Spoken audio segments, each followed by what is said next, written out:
आज हम संविदा अधिनियम के एक बहुत ही महत्वपूर्ण टॉपिक प्रपोजल पे चर्चा करने जा रहे हैं।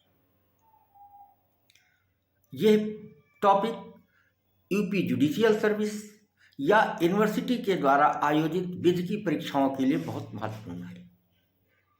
इसमें हम 3 पॉइंट पे चर्चा करेंगे: meaning of proposal, essential element of proposal और काइंड ऑफ प्रपोजल। प्रपोजल का अभिप्राय, प्रपोजल के आवश्यक तत्व और प्रपोजल के प्रकार। यद्यपि इसमें और भी नियम हैं, जैसे rule of revocation, acceptance of proposal and communication of proposal, rule of communication of proposal, अथवा difference between proposal and invitation of proposal. ये भी महत्वपूर्ण टॉपिक है। इसकी चर्चा हम नेक्स्ट लेक्चर में करेंगे। अभी हम इस 3 पॉइंट पे चर्चा करते हैं। अभिप्राय की बात देखें तो भारतीय संविदा अधिनियम की धारा 2A, सेक्शन 2A में प्रपोजल को डिफाइन किया गया है। According to section 2A, when one person signifies to another with his willingness to do और to abstain from doing with a view to obtaining the assent of that other person, he is said to make a proposal। दूसरे शब्दों में कहें तो जब कोई व्यक्ति अपनी इच्छा को इस आशय के साथ किसी दूसरे को संज्ञापित करता है कि वह उसे वैसे ही स्वीकार करे या अस्वीकार करे, तो उसे प्रस्ताव करना कहा जाता है। ऐसा करने वाला व्यक्ति प्रस्तावक कहलाता है और ऐसे प्रस्ताव को स्वीकार करने वाला व्यक्ति प्रतिग्रहीता कहलाता है। और एक प्रस्ताव जब स्वीकार हो जाता है तो वो वचन हो जाता है। ए proposal when accepted becomes a promise. और यही प्रस्ताव जब स्वीकार होने के बाद वचन हो जाता है तो एवरी प्रॉमिस, प्रत्येक वचन, और एवरी सेट ऑफ प्रॉमिसेस, प्रत्येक वचनों का संवर्ग जब एक दूसरे के लिए प्रतिफल हो तो वो करार हो जाते हैं। Agreement and agreement which enforceable by law is a contract. एक करार जो विधि द्वारा परिवर्तनीय होता है तो वो संविदा है। आप दूसरे शब्दों में कह सकते हैं कि संविदा के लिए क्या जरूरत है? पापा, PAPA। PAPA का क्या मतलब हुआ? एक संविदा के लिए जरूरी है नंबर 1 पे प्रपोजल, P, नंबर 2 पे एक्सेप्टेंस, A, नंबर 3 पे P, प्रॉमिस, नंबर 4 पे agreement. PAPA, proposal, acceptance, promise and agreement. करार हो गया, और एक करार जब विधि द्वारा परिवर्तनीय हो गया तो वो संविदा हो गई। इस लिहाज से भी देखें तो संविदा की जो पहली सीढ़ी है वो प्रपोजल है। अब प्रपोजल के आवश्यक तत्व क्या है? इसको आप 2 रूप में देख सकते हैं, एक मुख्य आवश्यक तत्व और एक जो एडिशनल है, अन्य है। मुख्य आवश्यक तत्व में 3 महत्वपूर्ण तत्व हैं। पहला, निश्चित होना चाहिए या निश्चित किए जाने के योग्य होना चाहिए, मस्ट बी सर्टेन। दूसरा, विधिक संबंध स्थापित करने का आशय होना चाहिए, must be create to legal relationship. विधिक संबंध स्थापित करने का आशय होना चाहिए। तीसरा, एंड मस्ट बी कम्युनिकेट, संसूचित होना चाहिए। तो 3 मुख्य जो तत्व हैं, निश्चित या निश्चित किए जाने योग्य होना चाहिए, विधिक संबंध स्थापित करने का आशय होना चाहिए और संसूचित होना चाहिए। जो अदर एसेंशियल एलिमेंट है उन्हें आप ऐसे कह सकते हैं कि मौखिक या आचरण द्वारा इन्हें किया जा सकता है, मौखिक या आचरण द्वारा किया जा सकता है। यह सशर्त हो सकती है या यह व्यक्ति विशेष या संपूर्ण जनता के साथ किया जा सकता है। एक बात तो ये हुई। अब यह मस्ट बी सर्टेन, निश्चित होना चाहिए। इसको आप कैसे एक्सप्लेन करेंगे? इसमें 2 शब्द इस्तेमाल किए गए हैं, निश्चित होना चाहिए या निश्चित किए जाने योग्य होना चाहिए। इट मीन्स अगर ये निश्चित नहीं है तो क्या होगा, ये सब प्रस्ताव शून्य हो जाएगा। इसकी चर्चा सेक्शन 29 में की गई है, जो अनिश्चितता के करार की बात करती है कि कोई भी करार जो अनिश्चित होगा वो शून्य होगा। सेक्शन 29 तो निश्चित होना चाहिए। जैसे ए बी से कहता है कि वह अपना मकान 5 लाख रुपए में देने का करार करेगा। अब यहाँ पे ए निश्चित है देने वाला, बी निश्चित है लेने वाला, मकान पर्टिकुलर वो चीज सब्जेक्ट मैटर निश्चित है क्या देना है, वो कंसीडरेशन भी निश्चित है।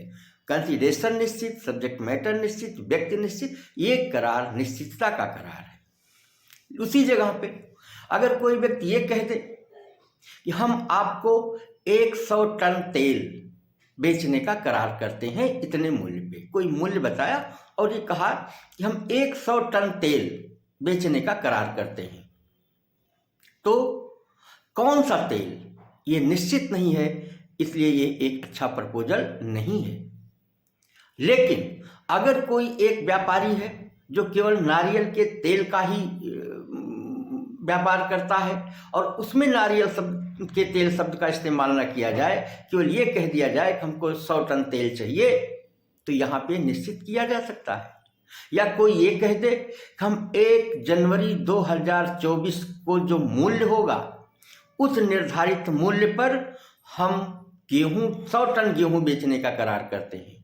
तो आज की डेट में मूल्य निश्चित नहीं है, लेकिन 1 जनवरी 2024 एक डेट है जिस डेट को कोई एक मूल्य निश्चित होगा, इसलिए ऐसे करार निश्चित किए जा सकते हैं और वैध हैं, प्रपोजल वैध हैं सारी नाट एग्रीमेंट। तो अब इसका उल्लंघन कहाँ है, सेक्शन 29 में। और इसमें एक महत्वपूर्ण लीडिंग केस है gold versus gold, queen bench का केस है, 1970 का केस है। ये जो है इससे संबंधित लीडिंग केस है। अब दूसरा आवश्यक तत्व हुआ कि विधिक संबंध स्थापित करने का आशय होना चाहिए। ठीक है, इसका क्या मतलब हुआ, इसको दूसरे अर्थों में कह सकते हैं कि संविदा फालतू समय की मजाकबाजी नहीं है। और ये सवाल आपके जुडिशरी में या ये कह दीजिए कि आपके ये विधि की परीक्षाओं में इसी टाइटल के साथ पूछ लिया जाता है कि संविदा फालतू समय की मजाकबाजी नहीं है, स्पष्ट कीजिए। तो इसको घबराने की जरूरत नहीं, ये वास्तव में इसेंशियल एलिमेंट ऑफ प्रपोजल का जो सेकेंड यूनिट है, क्या कि must be create to legal relationship, ये उसी का हिस्सा है कि संविदा प्रस्ताव विधिक संबंध स्थापित करने के आशय से होना चाहिए।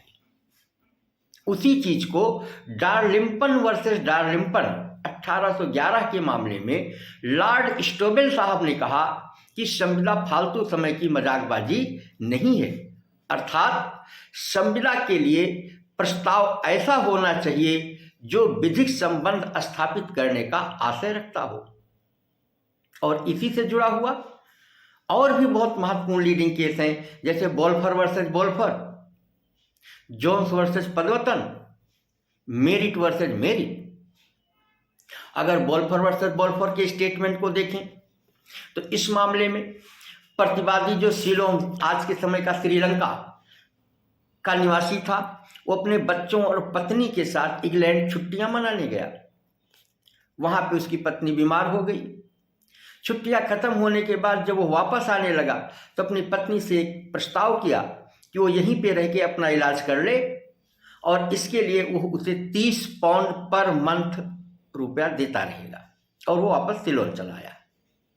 कुछ दिनों तक वो 30 पाउंड भेजता रहा, लेकिन कुछ महीनों के बाद वो बंद कर देता है और बाद में पता चलती है कि वो यहाँ पे दूसरी शादी कर लेता है। जब पत्नी को इस बात की जानकारी होती है, उसने न्यायालय से 2 उपचार मांगे। एक, जो बकाया 30 पाउंड पर मंथ के हिसाब से था वो बकाया चाहिए, और चूंकि इसने दूसरी शादी कर ली तो इसे लीगली अलग रहने का अधिकार प्लस उसके बदले में मेंटेनेंस चाहिए था। न्यायालय ने दूसरी मांग को तो स्वीकार किया कि इस परिस्थिति में कोई भी पत्नी सेपरेट रह सकती है, उसका राइट है और मेंटेनेंस भी प्राप्त कर सकती है, लेकिन जो ड्यूज था उसको न्यायालय ने देने से मना कर दिया और कहा कि जिस समय पति ने अपनी पत्नी से 30 पाउंड देने का करार किया था, वास्तव में उसमें लीगल रिलेशनशिप स्थापित करने का आशय नहीं था। इसी प्रकार से कार्निल versus Carbolic smoke ball company, इसमें भी विधिक संबंध स्थापित करने के आशय की बात की चर्चा न्यायालय ने की। प्रोविजन क्या था? एक कंपनी थी कार्बोलिक स्मोक बाल कंपनी, उसने एक एडवर्टीजमेंट किया और ये कहा कि जो कोई मेरे द्वारा बताई गई शर्तों के अनुसार मेरी दवा का सेवन करेगा उसे इन्फ्लुएंजा नामक बीमारी नहीं होगी, और यदि हो गई तो वह उसके लिए 100 पाउंड प्रतिकर के रूप में देगा कार्निल साहब ने। और यह भी कहा और इसके लिए उसने इंपीरियल बैंक में 1000 पाउंड जमा कर रखे हैं। कार्निल साहब जो थे उसके द्वारा बताई गई शर्तों के अनुसार दवा का सेवन करते हैं, किंतु इसके बाद भी उनको इन्फ्लुएंजा नामक बीमारी हो जाती है। इसके बाद उन्होंने कंपनी के खिलाफ सूट फाइल किया उस 100 पाउंड को पाने के लिए। कंपनी ने मना कर दिया। उन्होंने कहा कि, और मना करने के 2 आधार बताए। पहला, उन्होंने कहा कि ये मेरा प्रस्ताव ऐसे ही था, केवल मैं अपने प्रोडक्ट का प्रचार कर रहा था। और दूसरा कहा कि अगर हम थोड़ी देर के लिए मान भी लें तो इसमें एक्सेप्टेंस नहीं था, स्वीकृति नहीं थी, इसलिए वचन का स्वरूप नहीं धारण कर पाया। न्यायालय ने दोनों प्रश्नों का उत्तर दिया, कहा कि ये फालतू समय की बात नहीं थी या ये केवल ऐसे ही प्रचार का एडवर्टीजमेंट का नहीं था। क्योंकि उस एडवर्टीजमेंट में एक दूसरी बात जो लिखी गई थी कि उस 100 रुपये को देने के लिए, 100 पाउंड को देने के लिए उसने 1000 पाउंड जमा कर रखा है। ये एक तरीके से लीगल रिलेशनशिप स्थापित करने का आशय था। दूसरी स्थिति, जो दूसरा फैक्ट आया कि एक्सेप्टेंस नहीं था, तो न्यायालय ने कहा ये जो प्रपोजल था वो जनरल नेचर का था, सामान्य प्रकृति का प्रपोजल था, और सामान्य प्रकृति के प्रपोजल को एक व्यक्ति के द्वारा एक्सेप्ट किया जाना आवश्यक नहीं है, बल्कि उनकी शर्तों को मान लेना ही एक्सेप्टेंस है। और सामान्य प्रस्ताव उसी के साथ क्रिएट हो जाता है जिसने सबसे पहले उनकी शर्तों को मान लिया।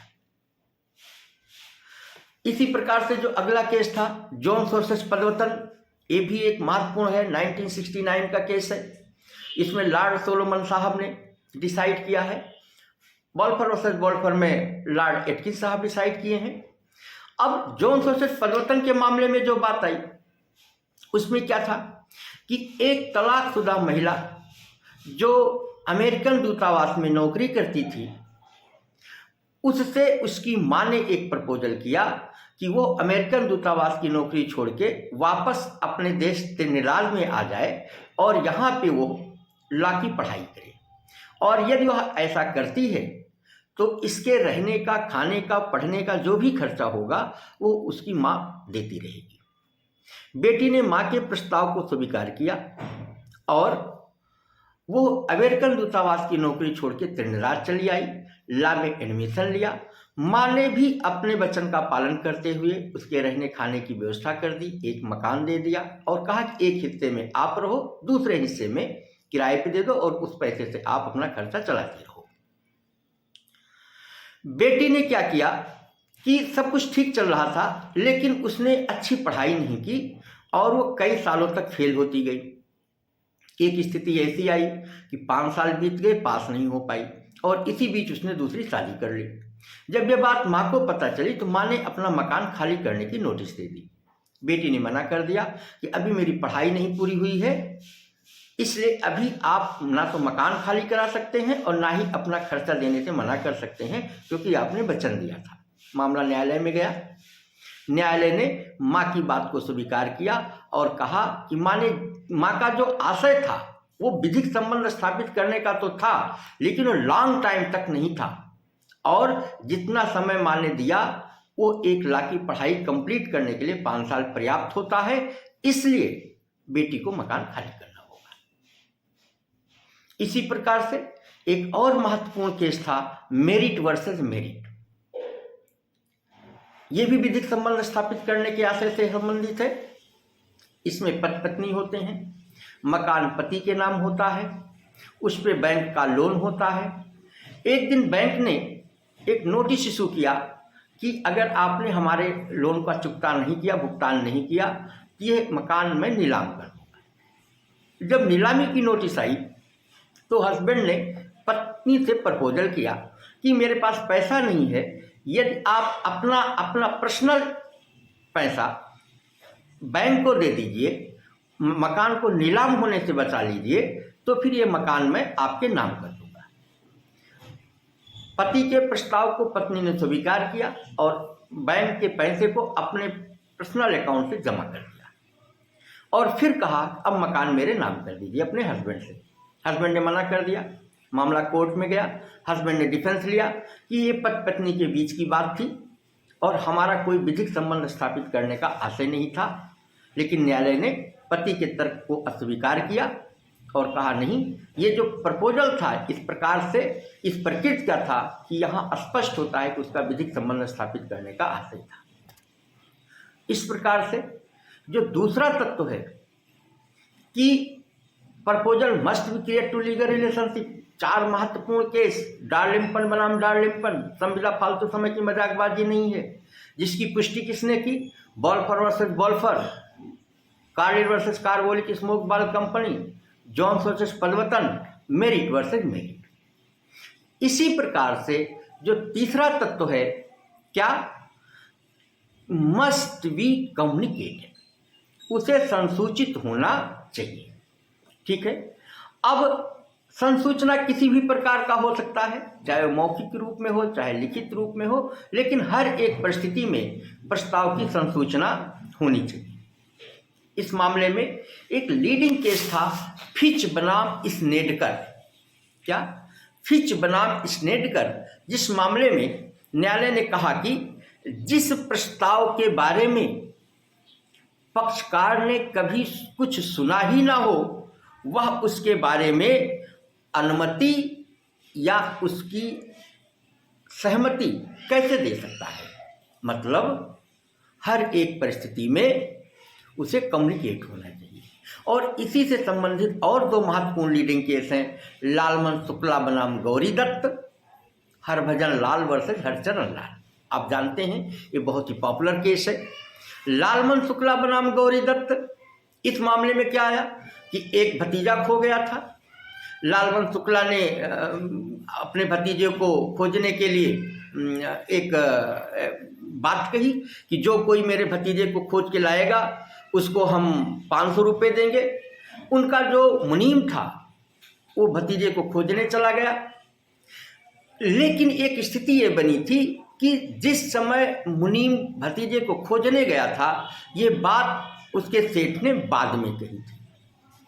फिर कई लोग खोजने गए लेकिन उनके मुनीम को ही वो मिला भतीजा, और जब भतीजा ला करके वापस करता है तो यह जानकारी होती है कि इस पर सेठ ने इनाम भी घोषित किया हुआ है। वो इनाम की मांग करता है, सेठ ने मना किया कि साहब आप तो मेरे एम्प्लॉय हो, इस लिहाज से आप काम कर रहे थे। मामला कोर्ट में गया तो न्यायालय ने एम्प्लॉय की बात की तो छोड़िए, उन्होंने कहा कि ये मुनीम जी इनाम पाने के हकदार नहीं है, क्योंकि इन्होंने वह काम तब किया था जब प्रपोजल नहीं किया था और इस प्रस्ताव की उनको कोई सूचना भी नहीं थी। इसी प्रकार का फैक्ट हरभजन लाल वर्सेस हरचरण लाल में भी उपबंधित है। तो 2 महत्वपूर्ण बात, मीनिंग ऑफ प्रपोजल और एसेंशियल एलिमेंट ऑफ प्रपोजल की बात है। अगला जो अन्य महत्वपूर्ण तथ्य हैं, ये लिखित या मौखिक होना चाहिए। इसके लिए सेक्शन 9 स्पष्ट प्रोविजन करती है कि proposal must be create to express और इम्प्लाइड। ये सशर्त भी हो सकती है, कंडीशनल भी हो सकती है, और ये व्यक्ति विशेष या समस्त जनता से भी हो सकती है। अब एक जो तीसरा पॉइंट इसका है, काइंड ऑफ प्रपोजल, महत्वपूर्ण पॉइंट है। इसके कई स्वरूप हैं, जैसे नंबर 1 अव्यक्त एवं विवक्षित प्रस्ताव, इट मीन एक्सप्रेस और इम्प्लाइड प्रपोजल। विशिष्ट एवं सामान्य प्रस्ताव, स्पेसिफिक एंड जनरल प्रपोजल। सकारात्मक एवं नकारात्मक प्रस्ताव, पॉजिटिव एंड नेगेटिव प्रपोजल। पार प्रस्ताव यानी क्रॉस प्रपोजल। प्रति प्रस्ताव यानी काउंटर प्रपोजल। मानक प्रस्ताव यानी स्टैंडर्ड प्रपोजल और अस्थायी या चलत प्रस्ताव, इट मीन्स परमानेंट और कंटिन्यूइंग नेचर के प्रस्ताव। ये इतने प्रकार के प्रस्ताव हैं। जैसे अगर विवक्षित प्रस्ताव की बात देखें यानी इम्प्लाइड प्रस्ताव की देखें, ऐसा कर सकते हैं क्योंकि सेक्शन 9 भी कहती है। और इस पे एक बहुत ही महत्वपूर्ण लीडिंग केस है Upton rural district council, Upton rural district council versus Powell 1872। इसी प्रकार से जैसे आप सामान्य प्रस्ताव की बात करेंगे, अभी जैसे कि मैंने कहा इसमें कार्ल बनाम carbolic smoke ball company, Lalman Shukla बनाम गौरी दत्त, हरभजन वर्सेस हरचरण लाल, ये सब के सब इस जनरल प्रपोजल के भी एग्जाम्पल्स हैं। पार प्रस्ताव की बात करें, पार प्रस्ताव का मतलब होता है कि जब दो व्यक्ति एक साथ किसी एक बात को सोचते हैं लेकिन एक दूसरे से कोई कहता नहीं है, अचानक से कोई एक दिन ऐसे बात बन जाती है कि दोनों ने ही अपनी बात एक दूसरे से कहने की ठान ली। एक व्यक्ति ने अपने मन की बात को बाई पोस्ट कर दी, दूसरे ने अपने मन की बात कर दी, दोनों ही प्रस्ताव एक दूसरे को पार कर गए। तो इसका मतलब क्या हुआ कि दोनों के पास पहुंचा क्या? प्रपोजल पहुंचा, एक दूसरे के पास प्रपोजल पहुंचा। जबकि वचन के लिए क्या जरूरी है? Proposal must be accepted. तो इसको हम पार प्रस्ताव करते हैं। और इस पे एक बहुत ही महत्वपूर्ण केस है टिन बनाम हाफमैन, लीडिंग केस है टिन बनाम हाफमैन। इसी प्रकार से एक काउंटर प्रपोजल है। क्या काउंटर प्रपोजल? काउंटर प्रपोजल क्या है कि प्रस्ताव के बदले प्रस्ताव, प्रस्ताव के बदले प्रस्ताव। तो इसे हम काउंटर प्रपोजल कहते हैं। और इसमें भी संविदा सृजित नहीं होती, संविदा सृजित नहीं होती। इस पे एक बहुत ही महत्वपूर्ण लीडिंग केस था हाइड बनाम रेंच। इस मामले में अगर आप फैक्ट देखें तो एक व्यक्ति होता है, वो अपनी एक खेती की जमीन को 1000 पाउंड में बेचने का करार करता है। लेकिन जो एक्सेप्टर है, जिससे उसने प्रस्ताव किया, उसने ये कहा कि साहब 1000 ज़्यादा है, आप इसे 950 पाउंड में दीजिए तो हम खरीद लें। प्रस्तावक ने मना कर दिया कि हम नहीं बेचेंगे। जब उसने मना कर दिया तो पुनः उसने कहा अच्छा कोई बात नहीं, अब हम आपको 1000 रुपये ही दे देंगे, आप हमको दे दीजिए। जब उसने दोबारा 1000 रुपये की बात कह दी तो इसने मना कर दिया कि अब हम आपको देंगे। मामला बिगड़ गया। एक्सेप्टर ने ब्रीच ऑफ कॉन्ट्रैक्ट का सूट फाइल किया कि हमने इनके प्रस्ताव को स्वीकार कर लिया, इसके बाद इन्होंने मना कर दिया, ये संविदा भंग है। मामला न्यायालय में चला गया। न्यायालय के सामने विचारणीय प्रश्न था कि क्या प्रस्ताव कंप्लीट हुआ कि नहीं। उत्तर मिला नहीं, क्योंकि ये काउंटर हो गया। और नियम क्या है? अगर एक बार प्रस्ताव विखंडित हो गया तो हमेशा के लिए समाप्त हो जाता है, उसे फिर से नए सिरे से करना होता है। अगर आप बहुत सूक्ष्मता से देखें तो एक प्रस्ताव जब किया गया 1000 पाउंड में तो उसे स्वीकार नहीं किया, इट मीन्स वहीं खत्म हो गया। जब 950 का प्रस्ताव दूसरे पक्ष के द्वारा किया गया 950 पाउंड का, तो इसने नहीं स्वीकार किया, ये यहां खत्म हो गया। पुनः उसने 1000 का प्रस्ताव किया कि हम आपको 1000 ही, ये तो प्रपोजल ही रहेगा ना मेरे भाई, इसलिए ये भी समाप्त हो गया। और इसका नेचर है काउंटर प्रपोजल का। ठीक है। इसी प्रकार से सकारात्मक एवं नकारात्मक कोई बात नहीं, आपकी प्रपोजल में ही लिखा है when one person signifies to another with his willingness to do or to abstain from doing। to do सकारात्मक अथवा न करो abstain from doing वही नकारात्मक प्रस्ताव है। यानी जब कोई प्रस्ताव आप कोई चीज करने के लिए करते हो तो सकारात्मक, जब कोई प्रस्ताव उस चीज को ना करने के लिए करते हो तो वो नकारात्मक प्रस्ताव है। इस तरीके से आपके जो तीनों पॉइंट थे इस लेक्चर में कवर हुए। प्रपोजल क्या है, उसके आवश्यक तत्व क्या हैं और उसके प्रकार क्या हैं। अब मैंने पहले भी कहा था कि इसके 2 नियम और हैं, rule of communication of proposal, acceptance and revocation. प्रस्ताव की सूचना के संदर्भ में क्या नियम है? दूसरा, इनविटेशन ऑफ प्रपोजल और प्रपोजल के साथ डिफरेंस क्या है, ये हम आपको नेक्स्ट लेक्चर में अब चर्चा करेंगे। ये वीडियो कैसा लगा, इसमें किसी प्रकार की कोई सुधार की संभावना होगी तो आप कमेंट बॉक्स में लिखिएगा। धन्यवाद।